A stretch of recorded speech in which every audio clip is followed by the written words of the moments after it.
Hello everyone, I am Rekha Murthy, Assistant Professor from the Department of CSE AIML. Today I am here to discuss about the disk scheduling algorithm. So before we go with the problems, right? So let us have a basic idea of why do we require this disk scheduling algorithm. Usually in most of the question paper they will ask related to this question. So this topic is very important. Usually they will ask you need to explain along with the problems about the various types of disk scheduling algorithm, or directly they will give problem to solve. So before we go with the terminology of solving the problem, let us have a background of this disk scheduling algorithm.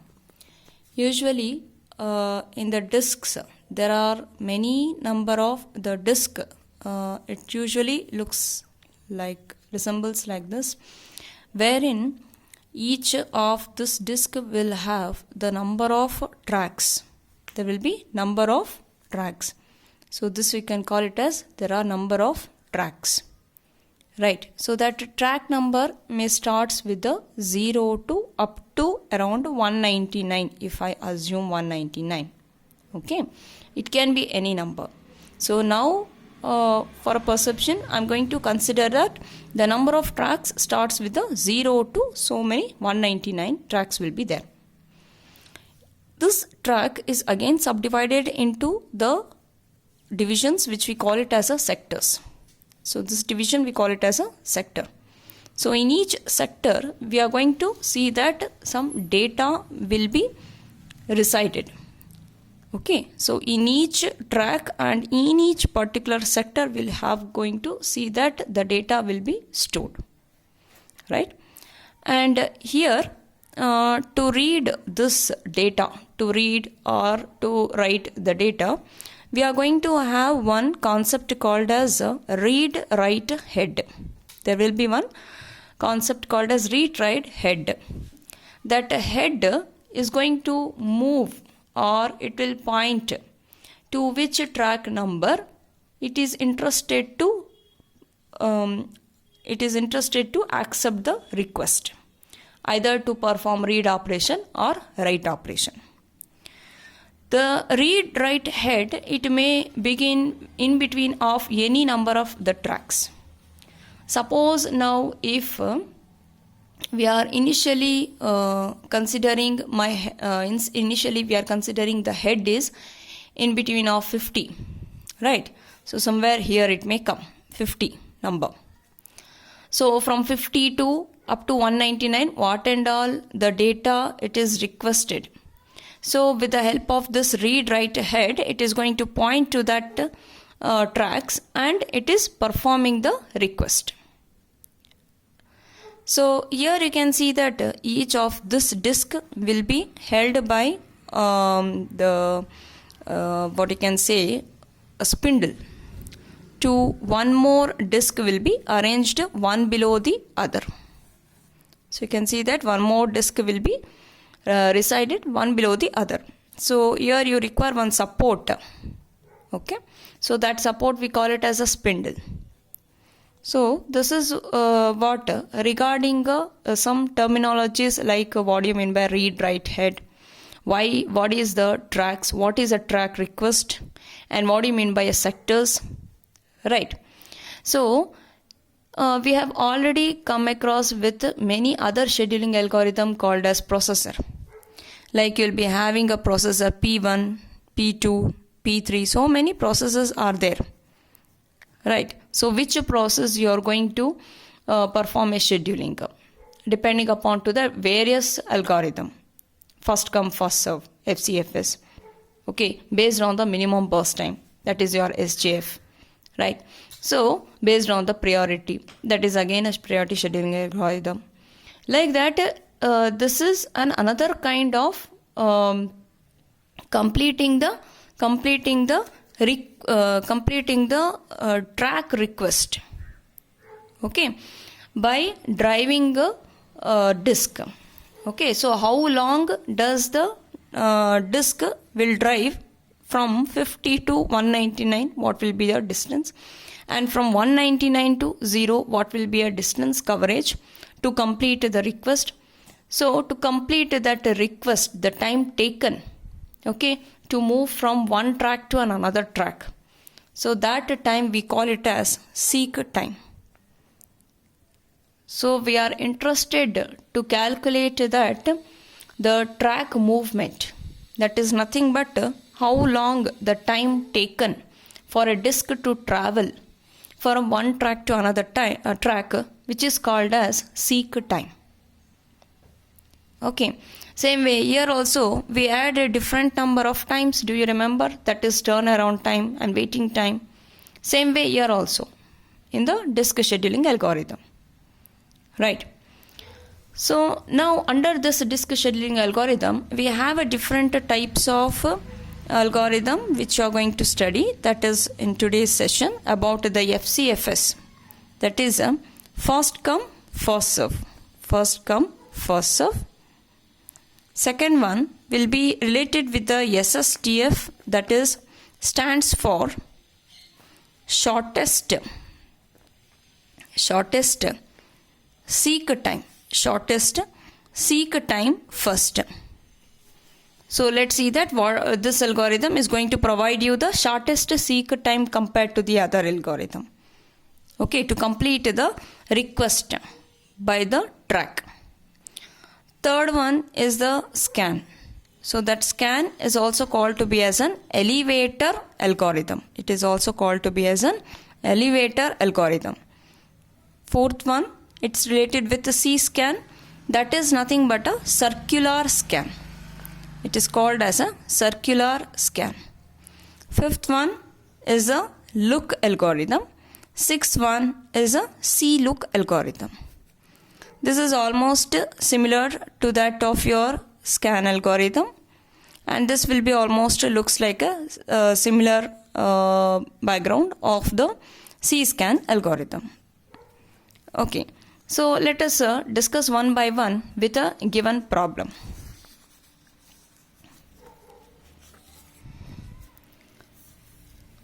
Let me consider this problem given in the previous year question paper, that a drive has a 200 cylinders 0 to 199.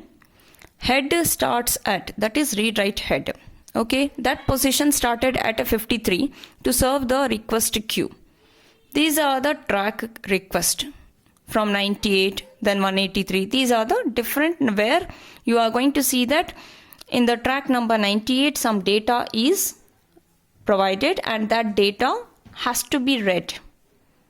Okay, same way some track number 183 we are interested to read the data. Then same way in the track number 41 if you are interested to write the data. So like that it will be continue with a different number of tracks.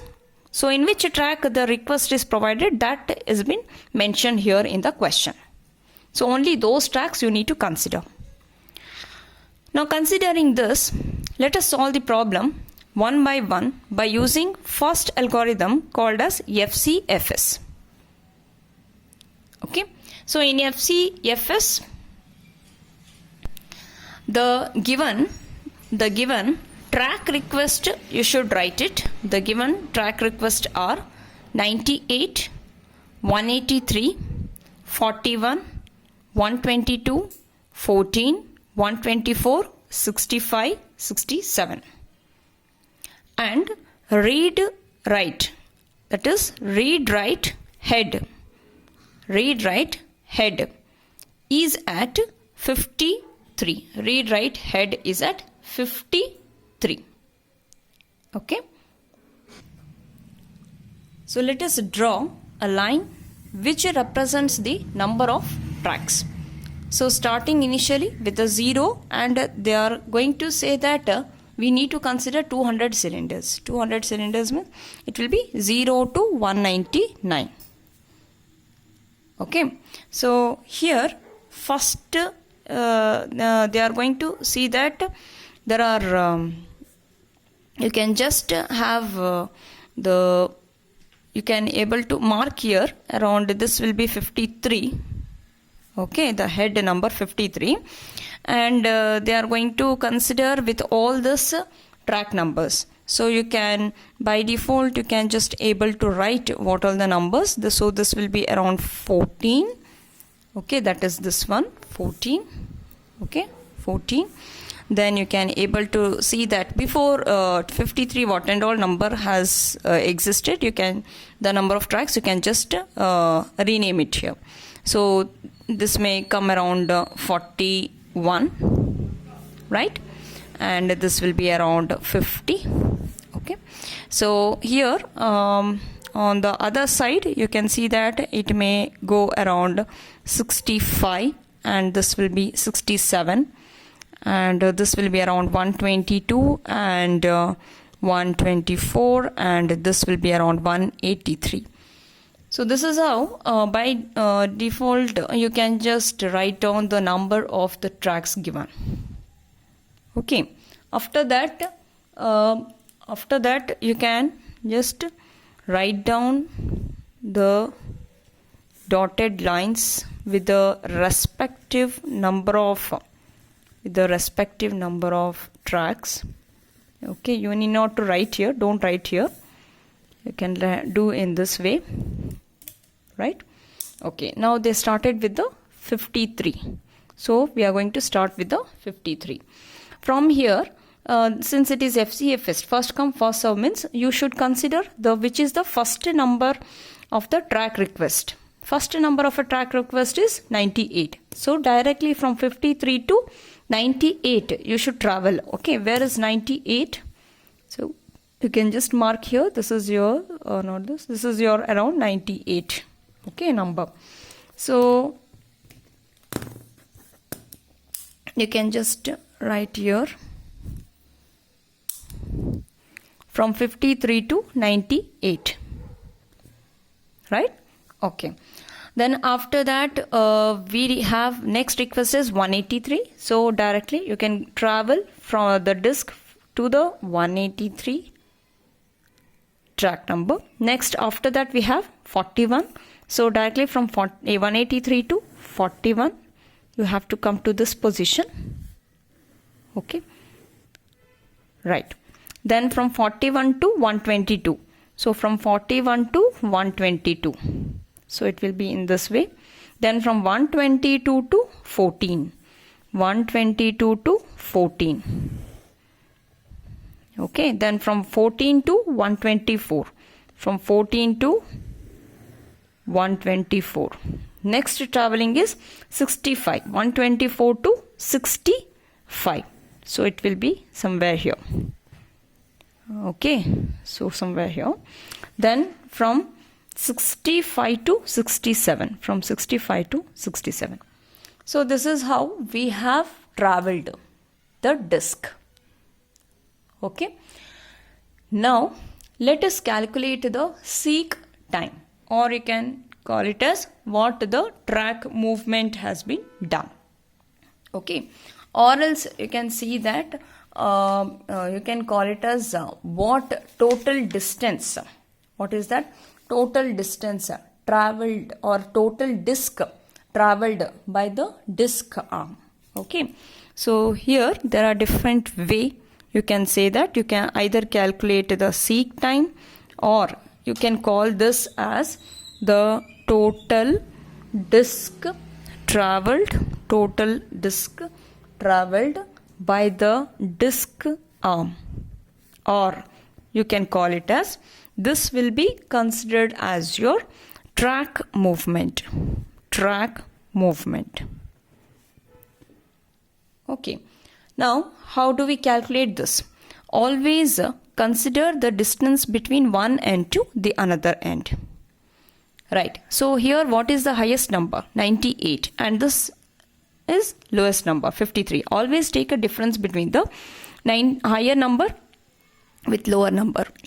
Okay, so it will be 98 minus 53 plus. After this, we had traveled from 98 to 183. So 183 will be the highest number. Subtract with your 98. So it will be 183 minus 98 plus. Same way, from 183 where we had traveled to the 41. Okay, so what you can do is 183 minus 41 plus. Similar way, from 41 to 122 we had traveled, so it is 122 minus 41 plus. After that, from 122 to up to 14, so highest number is 122 minus 14 plus. From 14 to 124, highest number is 124 minus 14. Okay, plus. From 124 to 65, so 124 minus 65. Okay, plus. From 65 to 67, 67 is the highest number, minus 65. So this is how you need to calculate. So it results with the answer 632. So this is the seek time taken by considering a FCFS method. Now let us move on to the next method, that is SSTF. In SSTF method, that is, we need to consider the shortest seek time. Okay, that is meant for the stands for shortest seek time first. That means they have given already the 53 is an initial head where it starts. Now the request, if you consider nearer to the 53, 65 is there. What is the difference? 12. Here also it is a difference is 12. 41 is also near to you. But we prefer you to start always from the movement from left to right. Okay, always from left to right. So in that way the 65 will be nearer to you. So we are going to service this request of 65. Then we can also see that we are going to still 67 is nearer to the 53. So that is why we will also service the request of the track number 67. But whereas we cannot go till 98 because it is very far. That's why we will move to the other end. So we have moved from left to right, then from right to left we should go. So that's why we will not go to the 98 position. So we will go with the another way. That is, we will service the request of the track number 41. Then we will complete the 14. Okay. After this, what do we have? After this, we can move from left to right. Okay, from the left to right. So what is the request we are pending with? 98 track number, then 122, followed by 124, then 183. So this is how we need to perform the SSTF. Okay, now let us calculate the track movement. While calculating the seek time, since they have taken from left position to right position of the movement, so directly we will consider your highest extreme end of the value, 67 minus 53.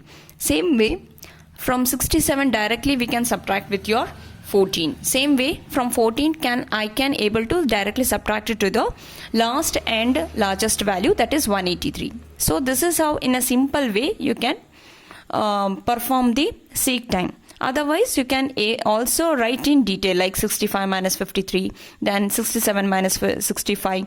In that way also you can complete it. But the answer results with the 236. So this is about the SSTF. Now let's move on with the third method, which is called as a scan method.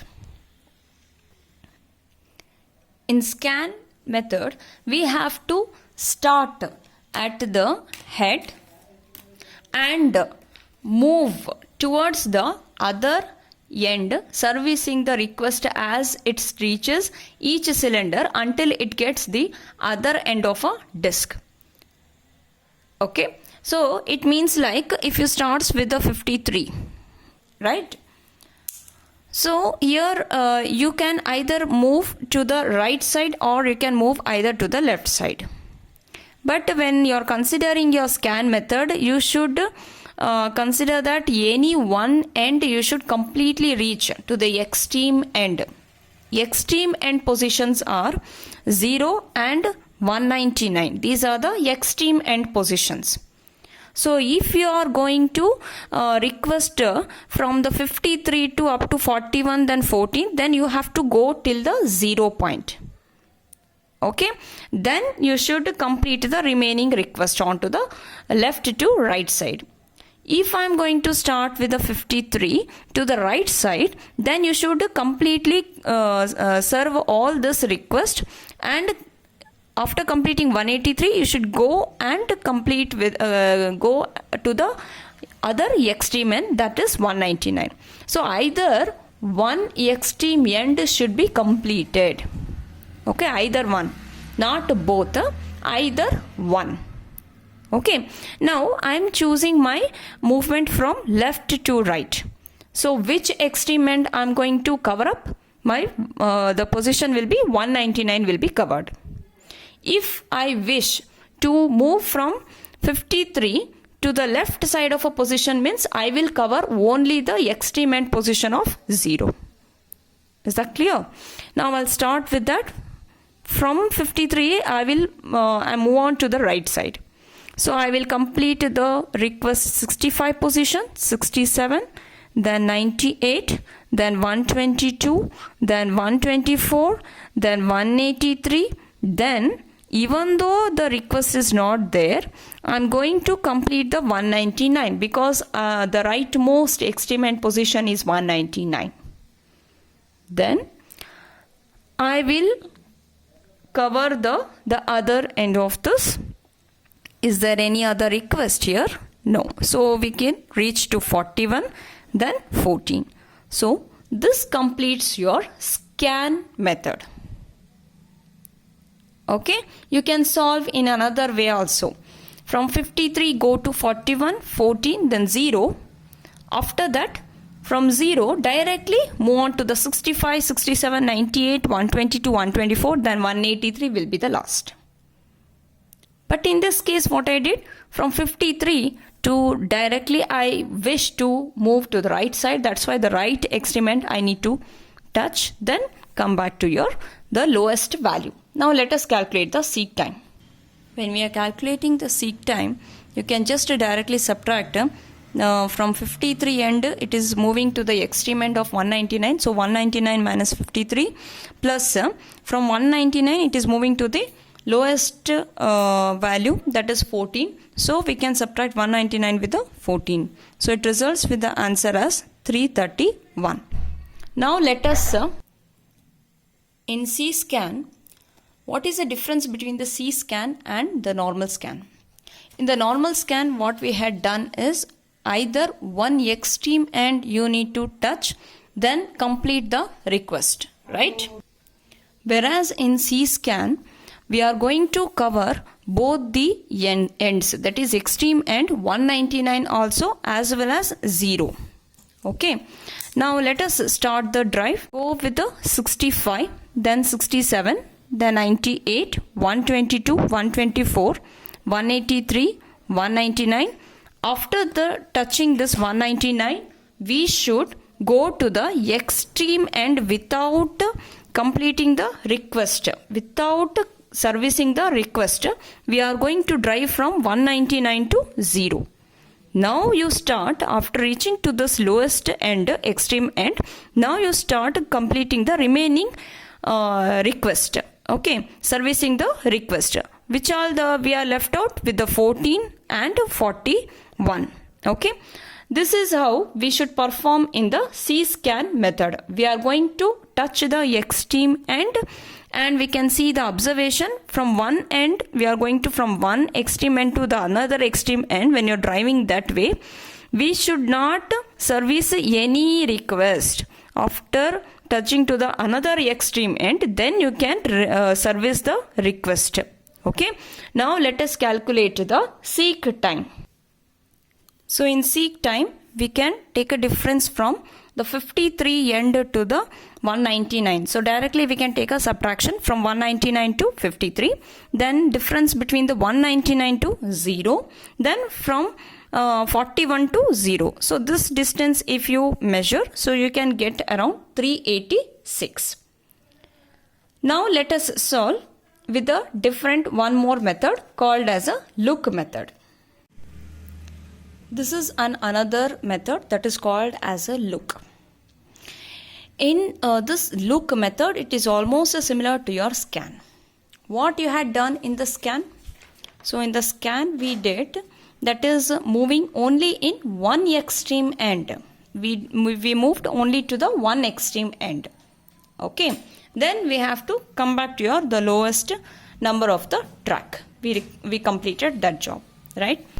Whereas in the look method, we are not going to move to the extreme end. We are going to move to the direction towards the larger value. So we are going to start with the 53, then 65, 67, then 98, 122, 124, 183. That's all. You should not move on to the extreme end. After this 183, you should come back to the another position where you have to complete the request. That is 41 and 14. Okay. So till here we need to complete up. So we never touch the extreme ends. We just first we need to move towards the largest value. So that is 183. Then come back to the lowest value. So with this we are going to calculate the seek time. The seek time will be calculated as we can see from this end 153 to 183, take a difference between these two distance, then from 183 to 14. So this is how we get the value as 299. Now let us move on to the C-look method. C-look method is similar to that of a C-scan method. So in C-scan method, what we had done? Recall back with your C-scan method where we had touched both the extreme ends. While coming from the extreme end position from one end to the another extreme end position, we will never service the request. Then after reaching, then only we will complete the remaining request. Same way now, we will go with the C look. In the C look, we will not go till the extreme end position. We will go reach till the highest value. Okay, so from 53, if I start my drive, that is 65, then 67, 98, 122, 124, 183, we will stop to the higher value. After this higher value, we will simply go to the other end of the lowest value. Then we are going to complete the request.